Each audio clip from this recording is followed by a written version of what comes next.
Rəhmət eləsin. Sağ əvət, Rabim, bunu əli qardaşım böyük gözümüzün sağlıqdır. Allah ölənlər olsa rəhmət eləsin. Allah rəhmət eləsin. Bilal müəllim, gözünü o vaxt sağ Allah gəlir rəhmət eləsin. Bütün şəhidlərə, başqa Bilal müəllimə Allah rəhmət eləsin. Atasına Allah rəhmət eləsin. Gör, o kişi sağda gözünü bax. Qardaşına rəhmət eləsin, atasına rəhmət eləsin, anasına rəhmət eləsin.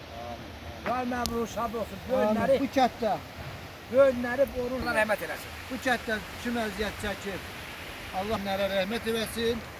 Allah köməkləri olsun. Gedin. Biz də rahat gəlib gedirik. Allah Mən də sağlıq olsun. Başlı bir çayı. O kabak hissədə, dağın alt hissəsində, bax o görünən hissədə orada bir dənə çay gəlir. Orada qovuşurlar bir yerə gedirlər, Tərtər çayına.